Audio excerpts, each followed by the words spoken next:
This is Mrs. Palmer-Quay with the second video for Unit 6. In this video, we will be discussing muscle contraction, and this is also known as the sliding filament model. That's a very descriptive name for what we think is happening inside the cells as our muscle cells contract. Just to review, muscles are divided in smaller and smaller subunits as you go down from the muscle itself, the biceps muscle or the glutamus maximus muscle. So the muscle is surrounded by an epimysium. You may also hear this epimysium, the Y vowel, as I've said, pronunciation varies when it comes to these terms. And inside your skeletal muscle, you have bundles of muscle cells known as fascicles. So the muscle fibers are the muscle cells found inside the muscle fascicles. The muscle fiber has proteins known as myofibrils. The myofibrils are arranged into sarcomeres, and inside the sarcomere we have the filaments overlapping so that we get these sections of banding. We have a lighter band to the outside of the sarcomere and a darker band with sort of a lightish middle to the center of the sarcomere. In order to have contraction happen, we are talking what's happening down on the level of the myofibrils. So we're down inside the cell looking at these sarcomeres, which are lined up end to end. So here is one sarcomere and here is another one, and they're all lined up in these myofibrils inside the muscle fiber. So this is the outer layer of the muscle fiber itself that we're looking at. And the sarcomere is divided into, as I said, various bands based on the color. During a contraction, these outer edges, the Z lines, will move in towards each other, so the entire sarcomere will become smaller. And as all the sarcomeres that are involved in this contraction become smaller, the muscle overall becomes smaller. Looking at some actual staining slides, again you see these various bands. Here is your Z lines, the end points of the sarcomere. We have the lighter sections, and they're known as I bands. And in the I bands, we have the particular myofilament known as actin, the protein actin. And so they're found, only actin is found in the light bands. The middle dark band has only the myosin, and that's known as the H zone, which is not listed here. And then the darkest part, where you're having overlapping of both actin filaments and myosin filaments, are known as the A bands. The Z line determines the end of the sarcomere, and then we talk about an M line right down through the middle. And these various lines are really representing protein structures that are holding this all together. So we have the actual slide here, and then we have a diagram down here showing that you have the various filaments. The actin filaments are attached to the Z line and are not attached in the center. The myosin filaments are attached to this M line in the center, and they are attached to sort of like springy proteins here.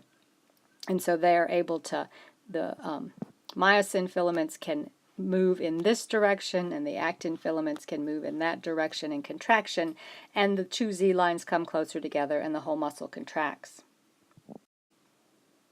Just to take a closer look at a diagram of these myofilaments, just sort of zeroing in, here's your thick filament in the middle made of myosin. And you can see it's not just one myosin protein, but it's many, many strands of myosin proteins. And the ends of the myosin protein are these little things sticking up. We call them heads. And they are able to connect, to bind to the actin protein, which we see here on this other part of the diagram. The actin are these little pearls lined up in the middle, and around the outside you see it's wrapped in another protein. Or it's actually wrapped in two proteins. This is the troponin-tropomyosin complex, and while it is in a certain position, there is no possibility of any connection being made between the myosin and the actin. The binding cannot occur when the tropomyosin complex is in its normal position. But when situation in the cell changes and it moves out of the way, then we have binding and we have muscle contraction. So again, just another picture of what is going on in the sarcomere. Here we've got that same kind of diagram. You see the myosin heads sticking up from the myosin filament, and we have the actin here. It's shown as little brown beads wrapped in the tropomyosin complex, this green spiraling protein around it, and then we just got some elastic kind of protein here that the spring will get smaller or larger depending upon what happens. So what's going to happen during contraction is that these heads are going to grab onto the actin and cause the actin, the distance here in the center will become smaller, because it's as if the myosin is walking down the actin this way, which causes the actin to move more this way. Nothing in the filaments changes size. The myosin filaments do not get shorter. The actin filaments do not get shorter in contraction. This empty space kind of in the middle where there is no overlap gets shorter. So a place where there's no overlap becomes overlapped. So these two types of filaments end up being completely overlapped because the myosin will go all the way to the end and the actin will come all the way to the center, or pretty close to it, when the muscle is fully contracted. In order for contraction to happen, you need to have a trigger from a nerve. So we need to start at the neuromuscular junction, where a connection is made between motor neurons and these muscle fibers. So the neuromuscular junction is the site where the axon, which is the end of the nerve, meets with a muscle fiber. Any particular motor neuron can control only a few or very, very many fibers. For muscles that are doing very small, delicate movements, there are motor neurons that only have control of a few muscle fibers, so that only a few fibers can have a nerve impulse at a time. So that in your fingers, for example, where you do very many fine motor skills, you have many motor neurons that are only in charge of a few muscle fibers. But in some place like your thigh muscle, where you're doing very large, powerful, gross motor movements, we would say, then a motor neuron may have thousands of fibers that it is in charge of controlling, because the type of movement required from that muscle is just big bursts of strength, not fine, delicate motions. So a motor neuron can control a few or many muscle fibers, but a muscle fiber only has one neuron giving it information. You can just think about how confusing that would be if your muscle fiber had more than one neuron attached to it, and if both were sending it information at the same time, the information would not get through. It would be too confusing. So muscle fibers only connect with one neuron, but one neuron may control many fibers. The point that it connects is called the synapse, and it actually is a name for a space. There is not a direct side-by-side connection between the neuron and the muscle, but information passes over this space, passes over this synapse, and is transmitted by chemicals called neurotransmitters. If you've had any kind of human anatomy in a prior science class, you probably remember that the nerves transmit their signals down the nerve cells by electricity, and then the information is transmitted between cells by chemicals. So we have an electrochemical system in our nervous system. And then you also have to have the muscle fiber part of the neuromuscular junction. So you have the sarcolemma, the cell membrane of muscle cells, and on it we have various receptors that can connect to whatever neurotransmitter is being submitted. And I see, looking at this diagram, it did not shrink to switch programs very well. So the neurotransmitter we're talking about is acetylcholine, and it lost its E here on the end. Acetylcholine is the neurotransmitter used for skeletal muscle cells. It is what's given off by the motor neuron, and it is what is picked up then by the receptors on the sarcolemma, and that tells the nerve cell, that tells the muscle cell that it's time to move. So what are the steps in muscle contraction? We're going to go through these both in words and in pictures to hopefully help you get it in your head. The first step is that you have a neural impulse. You have some kind of information coming down a nerve saying it is time to move. This nervous impulse reaches the end of the axon and the synapse and releases the neurotransmitter, acetylcholine, which this should be a capital C, sorry, it's capital A, capital C, small h is the way to abbreviate acetylcholine. And it moves across the synapse and binds to these receptors on the sarcolemma. The receptors then trigger a muscle impulse, which in many ways is like the nervous impulse, and it's all dependent on sodium ions moving.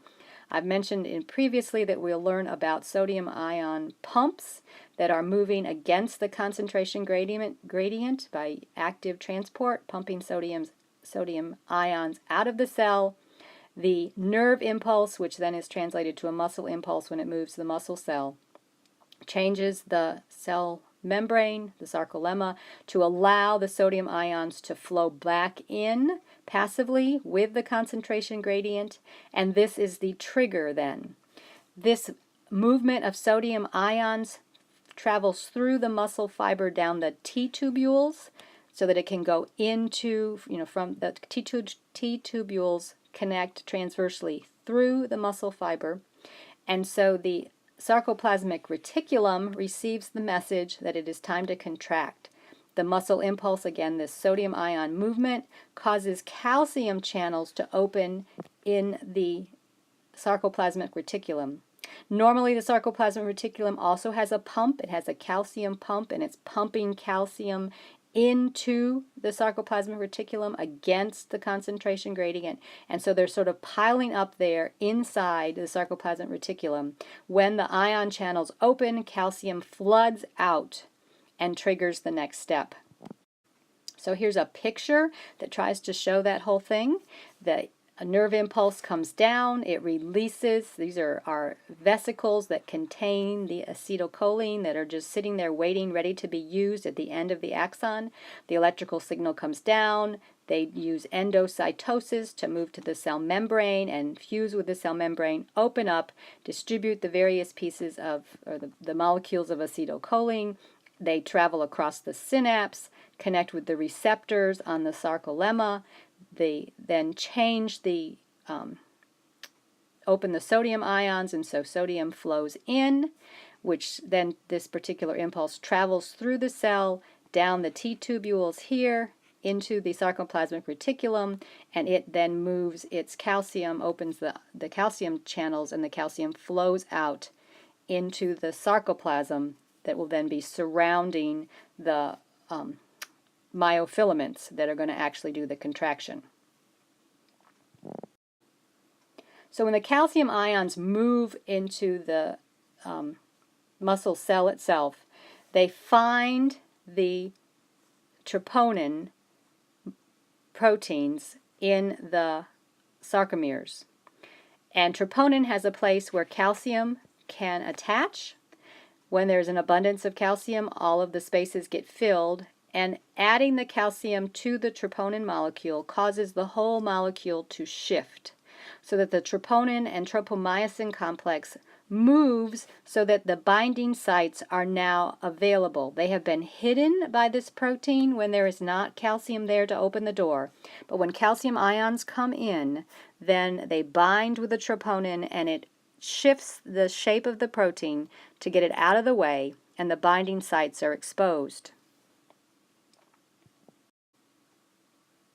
So when the binding sites are exposed, the myosin is right there ready to link.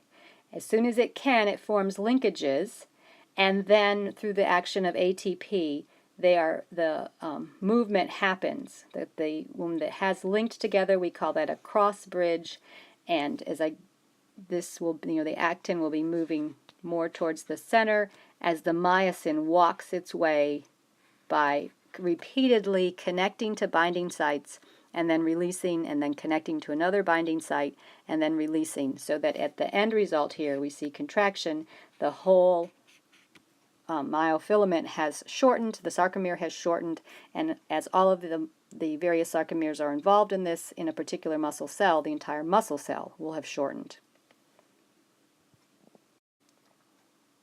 ATP, interestingly, is needed at the end point. It's like everybody talks about we need oxygen for cellular respiration, and oxygen is at the very end. That's the last electron acceptor in the process of cellular respiration. And in muscle contraction, ATP also is needed at the end to set up the myosin head for attachment.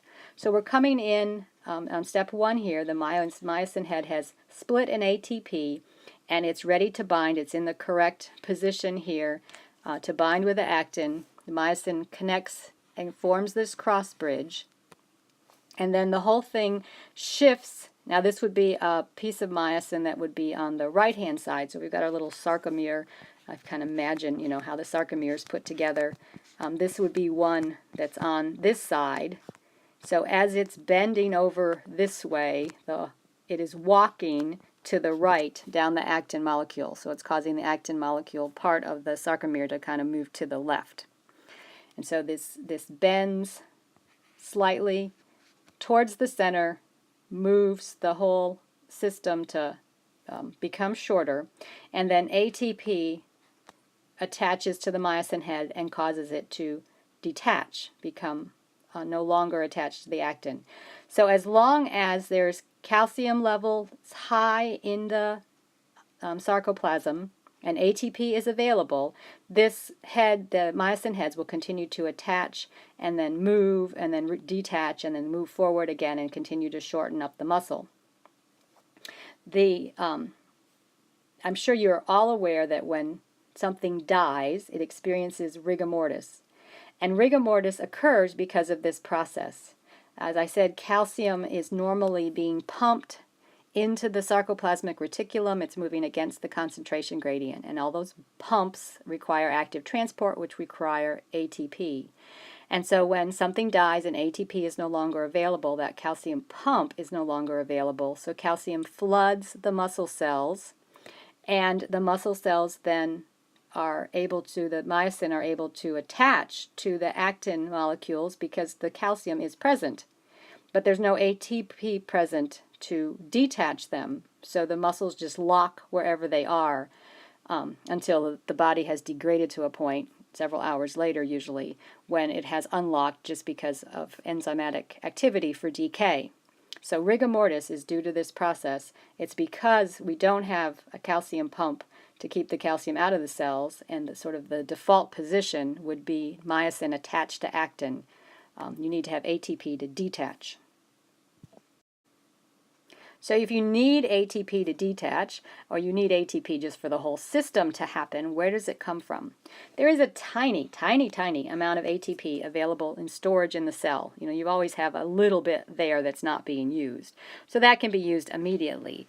But that, of course, is going to be used up so quickly that it hardly counts. There is another energy storage molecule called creatine phosphate, or sometimes phosphocreatine. And it also, because it has this extra phosphate attached, it can make ATP from ADP because it provides a phosphate, and in the breaking of it gives enough energy to make the ATP.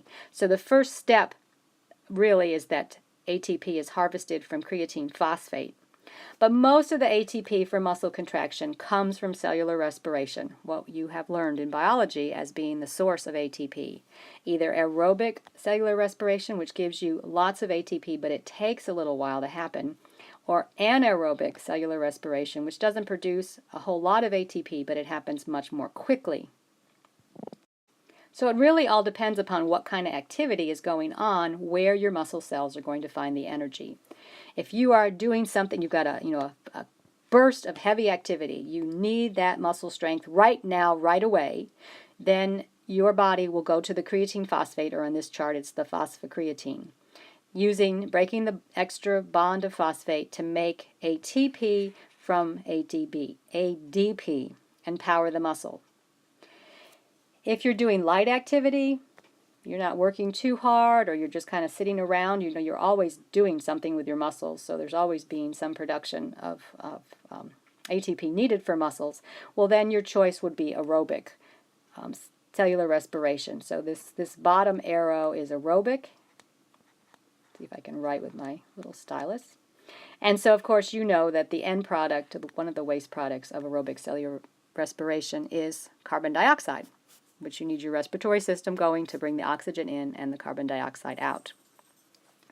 But if you have a sustained bit of heavy activity, so the first burst over here you can use the creatine phosphate, but if you are doing something that's longer than a minute or two, you're going to need to get ATP from someplace else. And you're not really going to get it from aerobic respiration quick enough.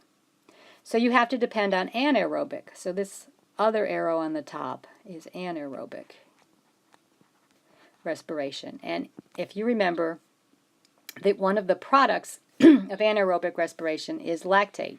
It does not break down the glucose. In this case we're starting with glycogen, but glycogen is the storage form of glucose in animals.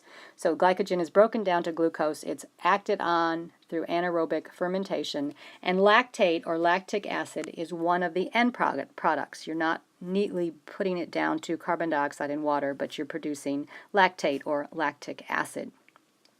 So lactic acid needs to be recycled by the body. It can't just be breathed out like carbon dioxide or used up in something else like water. It has to be transformed into something else. And our liver will turn it into pyruvate or back into glucose so that it can, the rest of the energy that's found in that molecule can be then utilized at a later date by aerobic respiration.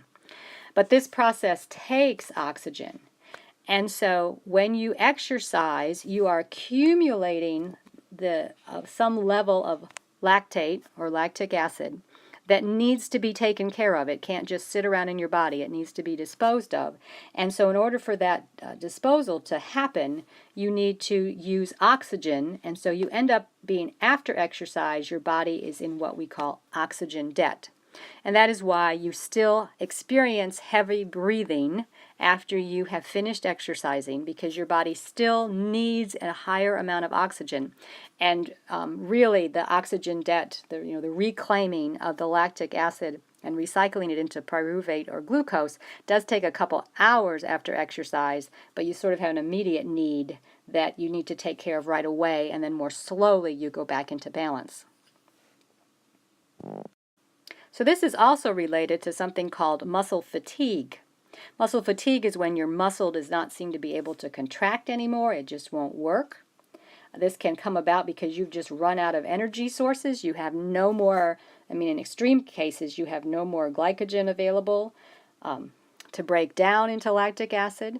But it also can happen because you've had a buildup of waste products. And these waste products, they're in the muscle cell, interfere with the transmission of the muscle impulse, or they get in the way of the protein. They change the protein structure just a little bit on the myofilaments of the actin or myosin, and so they are not able to work the way they were designed. So various ions can get in the way of muscle the transfer of sodium and calcium. A high buildup of lactic acid may shift the pH just enough to affect the proteins.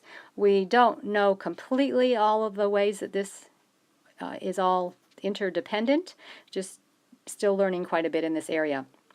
But muscle fatigue can be caused by two things on the muscle side, either the lack of energy to begin with, or waste products, metabolic products, getting in the way of the proper functioning.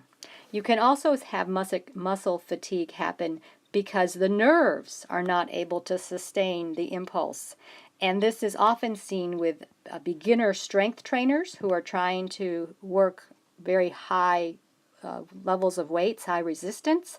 And even though they're wanting to sustain the contraction, the muscle cell just seems to fail on them, and it's not may not be the muscle's fault as much as the nerves are not in condition either, and they can't continue to put out the nervous impulse and the neurotransmitters to keep the muscles contracting. So this is as sort of a smaller secondary one, but you can certainly see, I hope, how if nerves are not functioning correctly, then you're not going to get muscle contraction because of the neuromuscular junction. So that covers the sliding filament model. I would strongly suggest that you spend some time looking for an animated version of this. There are a number of examples on YouTube. It's hard to, on this sort of two-dimensional model, really show you how things move together, but it would be difficult to try to animate. Just, I don't have the resources. So you go find something on YouTube, somebody else's version that shows you the myosin heads attaching and detaching and these filaments sliding over each other to help understand what happens when your muscles go from a long relaxed state into a contracted and strong state when you're trying to do some movement.